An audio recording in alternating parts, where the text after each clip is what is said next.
This is the story of how a single forgotten online post from a decade ago completely dismantled my parents' lawsuit against me. It's a story that went further than I ever imagined, and I'd love to hear where you're watching from in the comments. It all started after a major software upgrade at work. There was a great feeling of relief and accomplishment in the office, and for the first time in weeks, I left before the sun had fully set. As a senior software engineer, I appreciated the logical world of code where rules and order prevailed. This was a stark contrast to the chaos brewing in my personal life.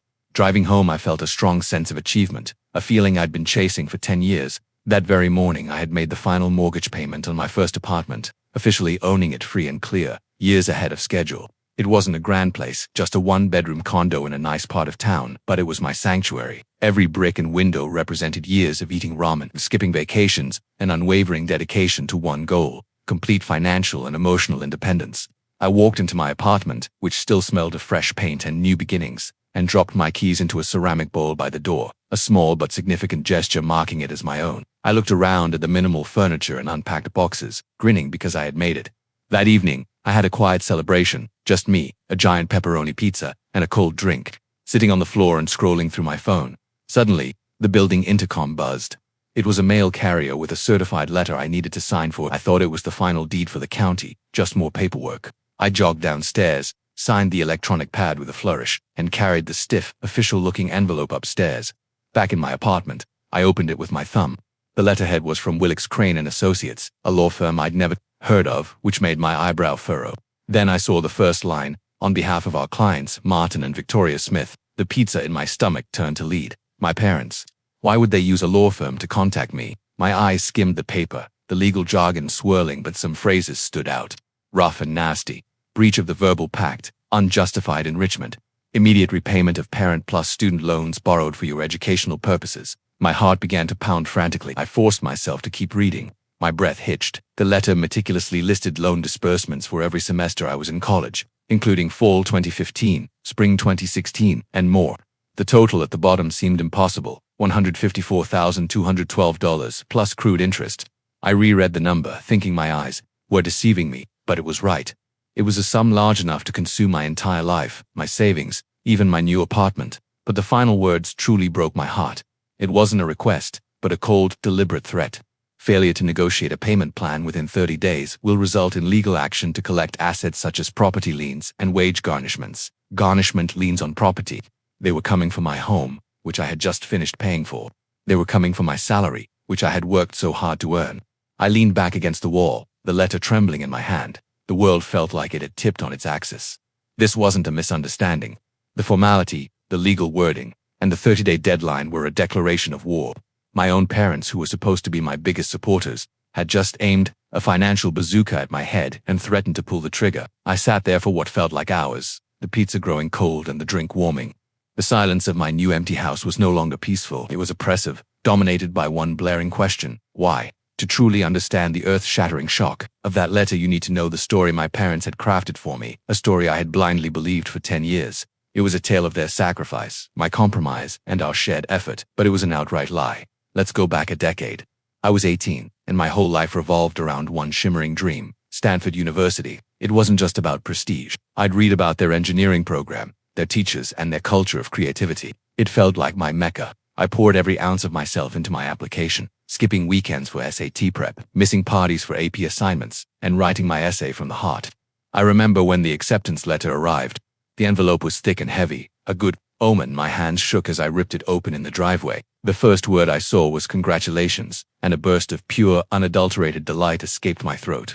I ran inside, waving the letter like a victory flag. I got in. Mom, Dad, I got in.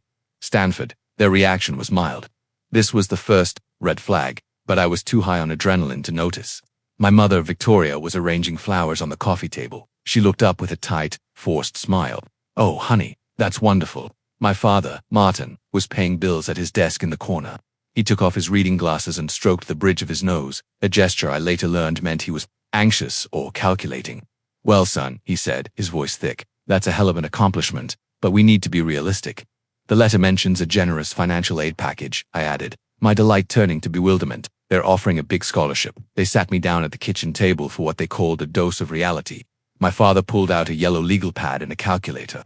"Okay, let's break this down," he said, and began listing numbers. He included tuition, room and board, health insurance, holiday travel, books, and supplies, inflating every cost, creating a scary mound of expenses. Look, Noah, my mother said, placing her hand on mine. Her hand was calm and kind, but her words cut like a knife. The scholarship is wonderful, a real honor, but it's a partial scholarship. It covers a good chunk, but there's still a huge gap, a gap we simply can't afford. I looked at the numbers on the legal pad. They seemed unreasonably high. But are you sure? I asked. Maybe we can get loans. We don't want to saddle you with that kind of debt, honey, my father responded, shaking his head with paternal wisdom. It would follow you for decades. And we can't co-sign. Our credit isn't good enough for a loan that big. Another falsehood. The state university here, he said, tapping his pen on the table, is an excellent engineering school. You can live at home. We can help you out, handle the paperwork, maybe take out a few small, manageable loans in our name to make it easier. We'll be a team, we'll get you through it. I felt the dream end right there at the kitchen table. It was a quiet and agonizing death. I wasn't the only one disappointed. I felt humiliated, as if I had failed. I'd gotten into the greatest school, but I hadn't done well enough to receive a full ride. I had put my parents in an embarrassing, stressful situation. I was a burden. Okay, I muttered, my gaze fixed on the table. Okay, the state school is fine. I believed them. I was 18, they were my parents. Why would they lie about such a thing? The second act of their play began later. My oldest brother, Blake, was a kind guy, but not an academic. Breezing through high school with B's and C's. One night my parents called a family meeting, their expressions gleaming. We have incredible news. My mother declared Blake has been accepted to a prestigious private university on the East Coast. I was floored. Wait, what? I thought we couldn't afford expensive schools. My father puffed out his chest. What? Your mother and I have been doing some creative financial planning, he said. We've decided to make a significant investment in Blake's future. It's going to mean a lot of sacrifice for us. We'll have to put off retirement, maybe downsize the house later, but he deserves the best possible start. The hypocrisy was astounding. They could afford a full-fledged private school for him, but my Stanford dream was an unattainable luxury. I looked at Blake. He was staring at his shoes, a slight flush on his cheek. He knew even then he felt something was amiss, but he didn't say anything. He accepted the gift, which was built on the ashes of my dream. The next several years were a struggle. I enrolled at the local state university and stayed at home in my childhood bedroom to save money. My life was a repetitive cycle of school, homework, and employment.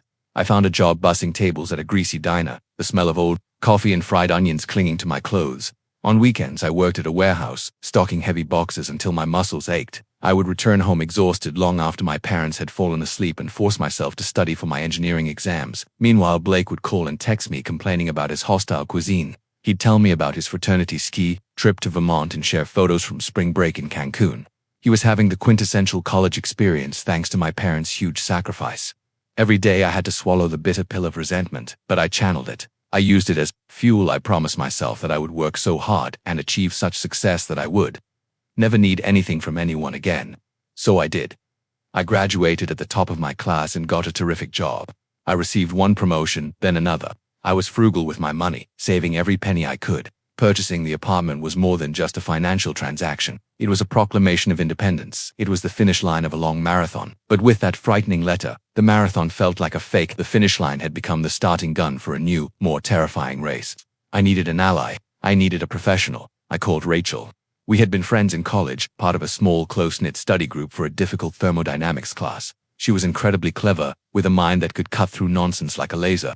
After graduation, she attended a prestigious law school. We hadn't talked in a few years, lost in the shuffle of pursuing our own careers, but I knew she was the one. We met in a small coffee shop downtown. I felt a rush of humiliation as I slipped the letter from my parents' lawyer across the table. It felt like airing out my family's dirty laundry.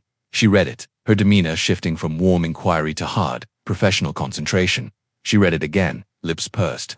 Parent plus loans, she finally said, lowering her voice. Nasty business. Legally, the debt belongs to the borrower, your parents. But they can and often do sue the student for repayment in civil court based on the idea of a verbal contract or unjust enrichment. It's your word against theirs, but there was no contract, I argued, my voice quivering. It's designed to be messy, she replied. They told me they were helping. They called it a gift. Rachel leaned forward, her gaze locked on mine. Noah, parents don't just wake up one day and decide to sue their son for $150,000 out of the blue. Something else is going on here. Something is missing. She paused, then asked the question that would spark the entire investigation. Let's go back to the beginning. You got into Stanford. Tell me everything you remember about that scholarship, and I mean everything. I told the whole sad story, the huge packet, my parents' unusually restrained reaction, the legal pad with the inflated numbers, and their insistence that it was only a partial scholarship. Rachel listened intently, her eyes never leaving my face. After I finished, she remained silent for a full minute, staring at the letter on the table. Then she looked up at me. Noah, she began with precision and clarity. I'm going to ask you a very important question, and I want you to think very carefully before you answer. Okay, I responded, my heart beginning to pound.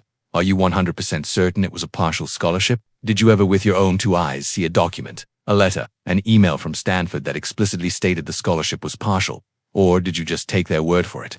She leaned in closer. The question hung in the air, thick and menacing. I opened my mouth to give the obvious response. Of course, I accepted their word for it. They are my parents. But the words wouldn't come out. My father had taken the acceptance letter from my hand, and he and my mother had read it together, their heads lowered in conspiracy. I never had a good look at the financial aid section. I had just accepted their summation and verdict. A terrible sense of fear washed over me, as if my blood were freezing. It was the dizzying, nauseous feeling of discovering that the ground you'd been standing on your entire life might not even be solid. I muttered, my voice barely heard. I don't know. I never checked. I just believed them. Rachel nodded slowly, her face stern. Then that, she said, touching the letter from the lawyers, is not the real battle. This is a symptom. The real battle is discovering what they were hiding from you 10 years ago, and we need to find out now. The days following my meeting with Rachel were filled with a new, apprehensive energy. The cloud of shock and treachery began to lift, leaving behind the cold, piercing focus of a man on a mission. I was no longer simply a victim. I was an investigator, and the focus of my inquiry was my own life. My first step was to take Rachel's suggestion and become an archaeologist of my own past. I started with the state university I'd attended. I called the financial assistance office again, this time with a more confident voice, and asked for a detailed history of my student loan accounts. The administrator was helpful, offering to assemble and transmit the records within a week. The next call was to Stanford, which I dreaded. It felt like reopening a wound that had never fully healed. My palm was sweating when I dialed the admissions office number. After being transferred 3 times, I finally reached a man in the scholarship awards department. I stated my case as politely as possible, explaining that I was involved in a legal battle and needed official proof of a scholarship offer from the spring of 2015. The man, Mr. Henderson, was pleasant but seemed tired. Sir, that was a decade ago. Those records are in a deep archive, and our privacy policies are very strict. I can't release that kind of information over the phone based on a verbal request. My hope dwindled. Please, I pleaded, desperation in my voice. This is incredibly important. It's not just about money. It's about getting to the truth. The person on the other end let out a deep sigh. Look, he replied with a softer voice, I can't make any promises, but I'll see what I can dig up. If I find anything, I'll need a formal written request from you or your legal counsel. What was the name again? I gave him my details and hung up, feeling as if I had thrown a message in a bottle into a huge, uninterested ocean. That evening, as if on cue, my phone rang.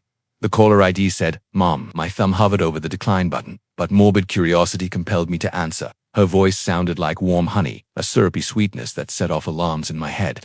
Noah, darling, your father and I have been beside ourselves with worry. This whole business with the lawyers, it's just a terrible misunderstanding. They were far too aggressive. Why don't you come over for dinner tomorrow? Just the 3 of us. We can sort this all out like a family. The part of me that remained, that 18-year-old anxious for their acceptance, wanted to say yes. It wanted the nightmare to be a simple misunderstanding. But Rachel's voice was like a steel barricade in my head. They're not on your side. Each interaction is a calculation. I don't think that's a good idea, Mom, I replied, my voice flat. Don't be ridiculous, she chirped, her tone steady. We love you. We miss you. I'll make your favorite pot roast. Please, Noah. It would mean the world to your father. Against all my instincts, I consented. I convinced myself it was a reconnaissance operation.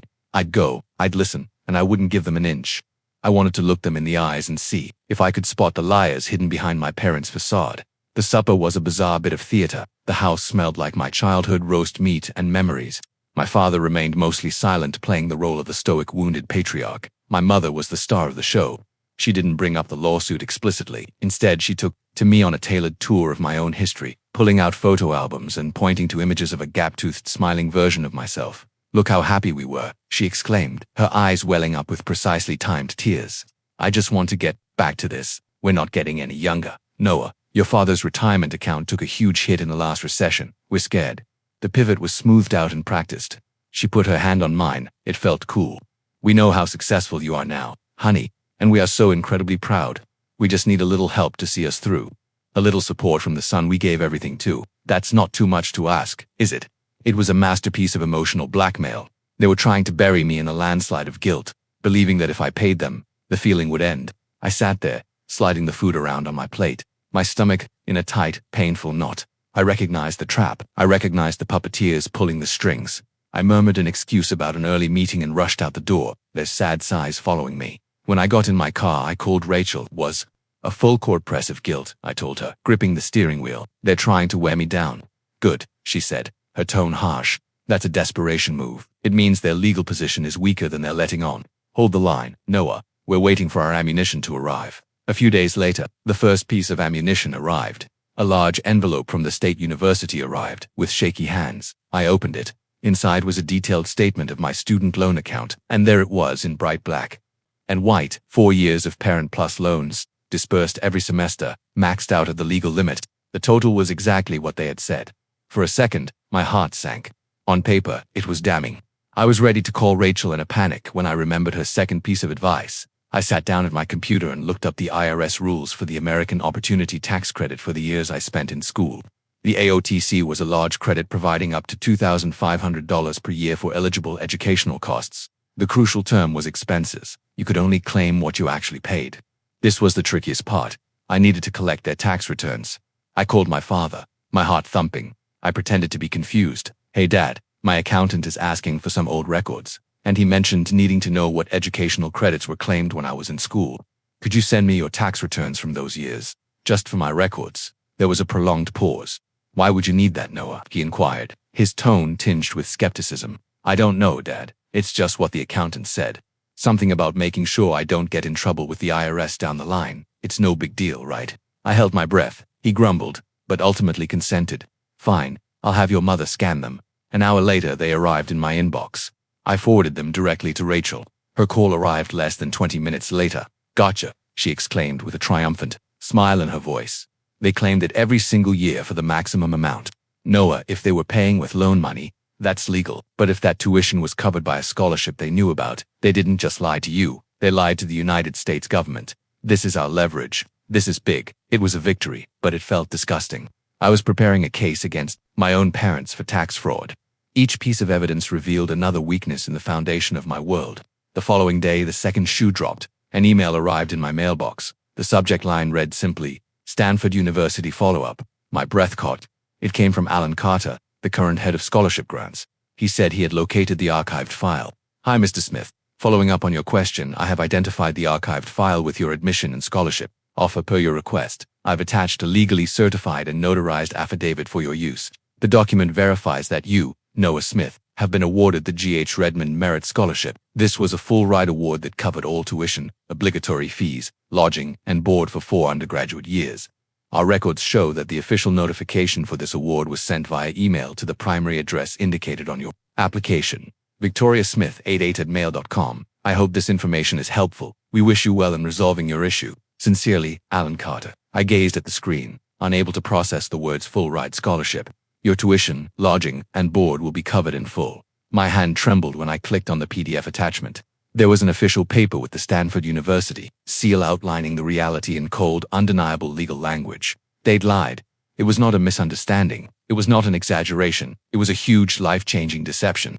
They had buried a golden ticket to a future that I had won through hard work and intellect. They had allowed me to spend years working, away, feeling like a second-class citizen burdened by a failure that was never mine. They'd watched me struggle, knowing they had the key to my freedom in their inbox. And they did it so they could afford to send my brother to a prestigious school. And then, once their deception was complete, they had the audacity to sue me for the same money that the scholarship had saved them. The despair I had felt for months vanished. The bewilderment evaporated. In their place, an emotion I had never felt before arose, pure, icy, diamond-hard rage. This was no longer about safeguarding my apartment or my income. This was about taking back a stolen past. This was about bringing justice to the 18-year-old child they had betrayed.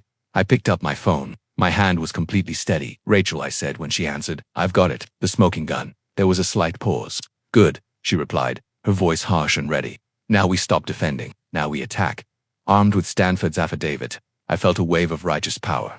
I pictured going to court, delivering the document, and witnessing my parents' case disintegrate to dust. The truth was on my side. Victory felt unavoidable, but The legal system, as I quickly discovered, is not a truth machine. It is a grinder, and my parents' lawyer was excellent at feeding them rubbish. Rachel filed the affidavit along with a motion to dismiss the lawsuit on the basis of fraud and misrepresentation. We sat back, expecting the nightmare to stop quickly.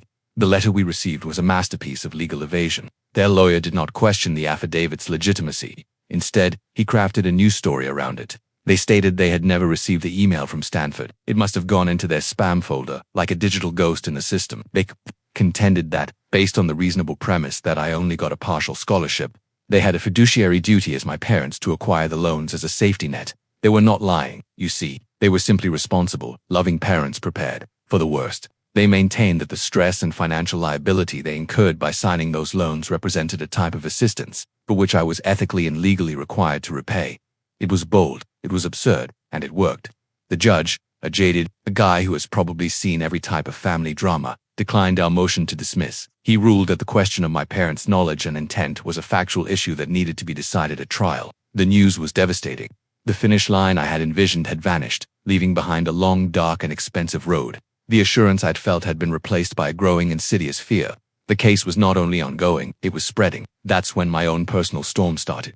The stress resulted in a persistent low-grade fever. It was the first thing I thought about when I awoke, and the last before I drifted into a fitful slumber. My work, once a haven of rationality and order, had become a battle. I'd stare at lines of code, but my head was in a trial, picturing my mother on the stand. I began losing weight. My friends would tell me I looked exhausted and haunted. My apartment, once a symbol of independence, began to seem like a cage. The legal bills from Rachel's firm were building up on my coffee table, a reminder of how much this was costing me. I was spending my savings to protect myself against a lie. The irony was as nasty as poison. One night I reached my breaking point. I sat in the dark, staring at another bill, my gut tight with fear, and a nasty and enticing thought slipped into my mind. Simply pay them. I could end everything. I could call their lawyer and propose a settlement. I could create a payment plan. I could defer a percentage of my salary for the next 20 years.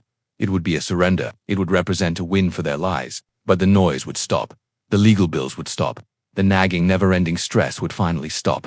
I could reclaim my life, albeit a degraded version of it. I picked up the phone, my thumb hesitating over Rachel's contact information. I was about to call her.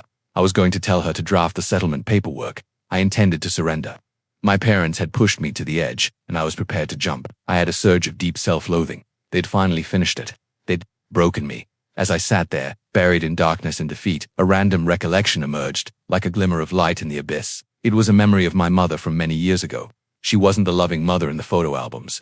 She was the mother who would spend hours at night clacking away on the home computer's keyboard. She was infatuated with a certain online parenting community called College-Bound Parents. She had a username, a ridiculous, arrogant nickname, and she would spend hours giving advice, telling stories, and I later discovered, bragging. A small thought, hardly audible, flared in my head. What if she bragged about it? It was a really long shot, a computerized Hail Mary. By this point, the forum was most likely a ghost town. The post would be gone in the digital ether, but there was something. It was a lone, weak thread in a world of sorrow. My heart started beating a little faster. The call to Rachel could wait. I rushed from my laptop and turned it on. My fingers, clumsy with a strange mix of optimism and desperation, entered the forum's name into the search field. There was still a digital remnant from a previous internet era. I found the search option. I remembered her username, a cringeworthy nickname that was so uniquely her, ProudMom88. I entered it and pressed enter. The page returned an error. The search feature was broken. The archives were outdated or corrupted. The flash of hope vanished as swiftly as it had appeared. Of course, it was a stupid concept. I sat back in my chair, the blackness creeping back in. But then my engineer brain took control. If the front door is locked, you can try the back window. There had to be another way to access outdated web pages. The Internet Archive, the Wayback Machine. My fingers moved across the keyboard again. I typed the forum's URL. A calendar arose, with images of the location captured over the years. I searched over the years for a window of time that was most important. I selected a date and held my breath. The page loaded agonizingly slowly, like a dial-up era ghost. It was a snapshot of the forum from that particular day.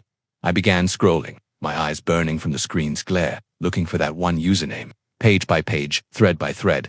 Parents are worried about their SAT scores. Parents are disagreeing about dorm room basics. It was an ocean of digital babble. Hours passed. The clock on my screen moved forward. My body ached. My eyes felt like sandpaper. I was about to give up, to drown in tiredness and defeat. And then I noticed it. nestled away in a subforum called College Admissions, the Good, the Bad, and the Ugly. It was a thread. The discussion was titled, Dealing with an Unexpected Win. The username next to it, ProudMom88. My breath got locked in my throat. My heart pounded against my ribcage. It seemed as if the world had stopped spinning. With shaky fingers, I clicked on the thread. The post was brief, only a few sentences. When I read the lines, the entire foundation of my parents' case crumbled. Their entire universe of falsehoods was demolished. The mood in the courtroom on the day of the trial was oppressive. The room was modest, wood-paneled, and smelled of old paper and stale air conditioning. I sat next to Rachel, my outfit feeling like a costume. My relatives had gathered across the aisle like a hostile delegation. My mother, Victoria, was dressed in a modest beige suit, exuding disgruntled motherhood. My father, Martin, sat ramrod straight with a stern expression. Behind them, my brother Blake appeared pale and uneasy, avoiding my gaze. Their lawyer, Redmond, was a shark in a $1,000 suit. He spoke first, and his opening statement was a symphony of trickery. He portrayed my parents as humble, hard-working individuals who had mortgaged their future for their children. He utilized terms like sacrifice, devotion, and the American dream. These are good people, he remarked, his voice ringing with deceptive sincerity. People who did everything for their son. And now that he is a successful engineer enjoying a six-figure salary made possible by their sacrifice, all they ask is that he honor his commitment, that he does the right thing. My mother delivered an outstanding performance on the witness stand. She wept softly while Redmond asked her a series of questions regarding their financial difficulties. She talked about sleepless nights, cutting coupons, and the crushing weight of the loans they took out for me. We never wanted any of this, she said softly, blotting her eyes with a neatly folded tissue. We just wanted him to acknowledge what we did. We gave him his future, and he's left us with nothing. It was devastatingly effective. I could sense the judge's sympathies move toward her. I felt my own case, my own reality, turn to sand and slip away from me. Then it was our turn. Rachel's approach provided a dramatic contrast. She remained cool, precise, and surgical. She summoned me to the stand and asked me to relate my version of events, my dream of Stanford, my parents' reality check at the kitchen table, and my 4 years of grinding through public university while working 2 jobs. Redmond's cross-examination was intended to humiliate me. Mr. Smith, he began, his tone condescending. Are you genuinely asking this court to accept that a guy of your evident intelligence, much alone an engineer, never once bothered to independently evaluate the single most important cash offer of his young life? You simply accepted your parents' version of events. Yes, I replied, my voice clear and firm, staring directly at the judge because they are my parents, and I trusted them. A very convenient form of trust. Redmond sneered before settling, and Rachel approached the bench after I had stepped down. Your Honor, she started, catching the room's attention. The plaintiff's entire case is based on a claimed misunderstanding in memory. They maintain they never saw the email and acted in good faith. We would now like to present facts that will leave no question that this was not a misunderstanding. It was a purposeful, planned, and documented deceit. A big monitor facing the court and the witness stand came to life. Your Honor, Rachel continued, I am submitting a certified time-stamped snapshot of the Internet archive taken on April 28, 2015. The page comes from a public online community called College-Bound Parents. I watched my mother's hand move to her pearls. Her face lost its color. My father gave her a look of utter wrath. The post in question is from a user with the handle ProudMom88. Rachel remarked with a strong voice, Mrs. Smith, can you please confirm for the court that this was your username on that forum? My mother stared at her, silent. Her lawyer jumped to his feet. Objection. Relevance. This is a fishing expedition. It is the most relevant piece of evidence in this entire case. Your Honor, Rachel said in response. It goes directly to the plaintiff's knowledge and intent. Overruled, the judge said, his gaze narrowing and focusing on my mother. Mrs. Smith answered the question. My mother swallowed, her throat straining. I may have used that name on a few websites, she stuttered. Thank you, Rachel said, a sad smile on her lips. Would the court clerk please read the highlighted post? From user ProudMom88 aloud. A great calm descended over the courtroom. The clerk fixed her glasses and proceeded to read. Her voice clear and emotionless. Unbelievable. My oldest has to struggle with loans to get into a good school, but my youngest just got a full free ride to California. He doesn't even know yet. Sometimes a parent has to make the tough calls for the good of the whole family. A collective gasp echoed across the gallery, and Redmond stood motionless, his mouth slightly agape.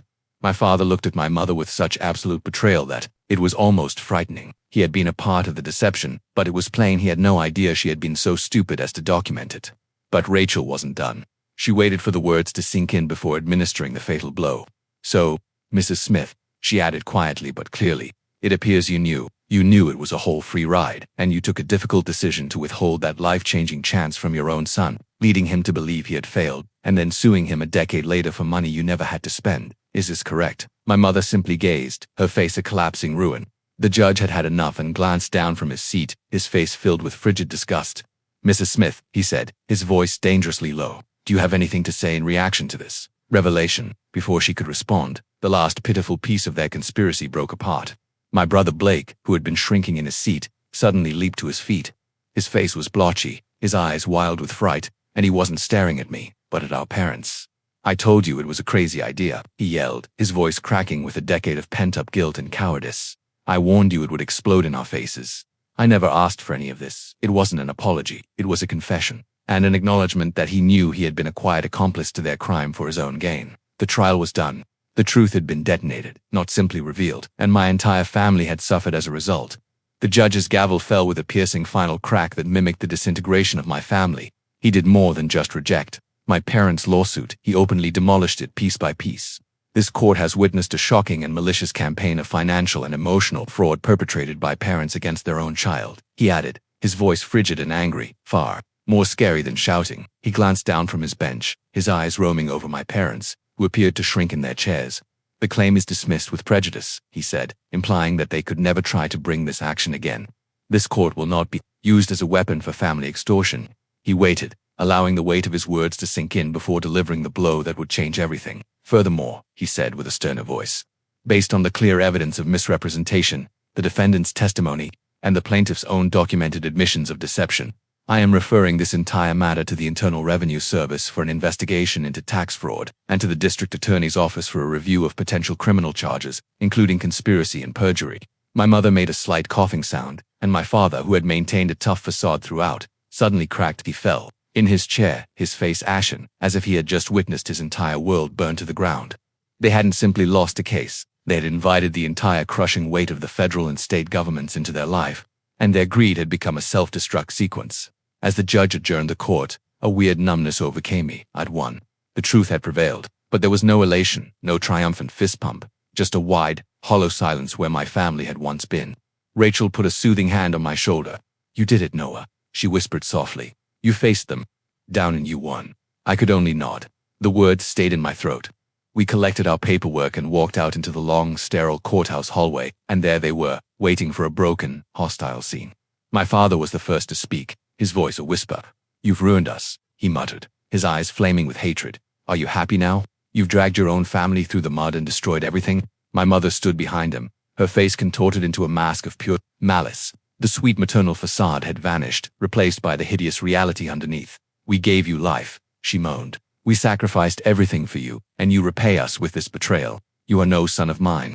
For many years such comments would have been a death blow, sending me into a downward spiral of remorse, desperately attempting to repair what I had shattered and pleading for their forgiveness. But something inside of me changed at that moment. The part of me that wanted their acceptance and feared their displeasure had died in that courtroom, replaced with a quiet, unwavering confidence. I glanced at my father, the weak man who permitted a monster, at my brother, the coward who benefited from her cruelty, and at my mother, the mastermind behind it all. You have it backwards, I remarked, my voice unusually calm and steady. I didn't destroy this family. You did. I looked straight into my mother's eyes. You ruined it in our kitchen 10 years ago when you decided my future was a commodity to be bargained over. You ruined everything each time you lied to me. You always made me feel inadequate while concealing the truth. I took a deep breath, and the words I had been meaning to speak for 10 years finally came out. My achievement isn't your retirement plan. My successes are not for you to claim. And my life, I said, my voice dropping slightly, is not yours to dictate. I loved the people I thought you were, I said, my words tasting like ash, but they never really existed. I'm done trying to win the approval of ghosts. I held their stare for a moment longer. Then I turned my back. I did not wait for a response. There was nothing left to say. I walked down the long hallway, past the security guards and metal detectors, to the large glass doors that opened to the outer world. Each step represented a release. I was walking away from the lies, the manipulation, the guilt, and 1,000 invisible strings that had been used to control me. I pulled open the doors and stepped out into the glaring, indifferent sunlight, and for the first time in my life, I experienced the profound, terrifying, and exhilarating lightness of complete and utter freedom. The months following the trial were marked by calm, careful reconstruction rather than celebration. You don't simply walk away from a building collapse unharmed. You must sift through the wreckage, tend to your wounds, and then gradually and cautiously begin building something new. My first step towards reconstruction was to sell the apartment. It was a lovely place and my first major accomplishment, but it was tainted. The walls evoked too many memories of restless nights, pacing the floor with a phone to my ear and staring at stacks of legal documents representing my family's betrayal. It was no longer a home, it was the scene of the crime. I took a promotion at work that included a relocation package to a new city a few states away with no one knowing my name or tale. It was the perfect fresh start. I purchased a smaller condo that didn't shout, "I made it," but rather whispered, "I'm safe." It became my refuge. Life fell into a new, tranquil rhythm. My work was engaging. My co-workers admired me for my abilities, not for my heritage. I explored my new city, discovering a favorite coffee shop and a nice hiking trail. I was establishing a life, not simply a career. One of the most surprising outcomes of the struggle was an invitation to speak at a tiny local TEDx event. A writer who covered local tech topics wrote an article on my case that focused on how I used the Internet Archive as a digital forensics tool to win rather than the family drama. After reading the post, the event organizer contacted us. The topic of their event was redefining value. They asked me to speak. I was afraid, but Rachel convinced me otherwise. "Your story isn't just about you, Noah," she had explained. "It's for everyone who has ever been made to feel small, for everyone who has ever had their worth questioned by the people who were supposed to build them up." So, I agreed. I stood on that small platform beneath the bright lights, my heart pumping, as I delivered my story. I didn't concentrate on the rage or the legal maneuvering. I discussed the invisible price tags that some families impose on their children. I discussed the courage it takes to craft your own tale. When I finished, the audience exploded with cheers. Afterward, person after person approached me, not to give sympathy, but to tell their own stories. I recognized that my grief, which had once been a cause of shame, had transformed into a means of connecting with people. I stayed in touch with Rachel, of course. She had become more than just my lawyer. She was the most loyal friend I had. She gave me the occasional depressing update. The IRS investigation had been, in her words, a financial colonoscopy. My parents were compelled to repay 10 years of bogus tax credits, along with heavy penalties and interests. It wiped out their meager money. They had to sell the family house where I grew up and relocate to a small rental apartment. Their social circle, which was based on a veneer of middle-class respectability, dissipated once the trial became local news. Blake, my golden boy sibling, had his own reckoning. His prominent firm had a zero-tolerance ethical policy, being named in a fraud and perjury inquiry. Even as a witness who admitted his involvement on the stand rendered him radioactive, he was quietly fired. My parents had stolen his expensive education, but it had brought him nowhere. I assumed that was the end of it. I believed the narrative had ended. I was healing. I was moving on. I'd even adopted a scruffy terrier mix from the local shelter. Max was a fellow victim who was learning to trust again. Life was quiet then. A package arrived. It was a little flat-rate box addressed to me in handwriting I knew immediately. Blake's. My first thought was to put it in the garbage, unopened. What could he say to me? But a deeper, more cautious side of me took over. One that had learned never to underestimate my family's proclivity for drama. I brought it inside and set it on my kitchen counter, staring at it like it was a bomb. After about an hour, I carefully cut it open. Inside, there was no sentimental waste, no outdated photographs. There was only a letter and a hefty stack of paperwork held together with a binder clip. I read the letter first. This was not an apology. It was a confession made out of pure, sad self-preservation. "Noah, I know you despise me. I probably deserved it. What occurred has completely destroyed my life. I can't get a job. Dad and Mom won't even speak to me anymore. They accuse me of shouting in court. I have been doing a lot of thinking. I need to clear my conscience, but I also have to defend myself. The DA is still investigating this whole affair, and I do not want to be charged as a co-conspirator. Documents you need to examine are enclosed, and they show the entire truth. It was worse than you expected, Blake."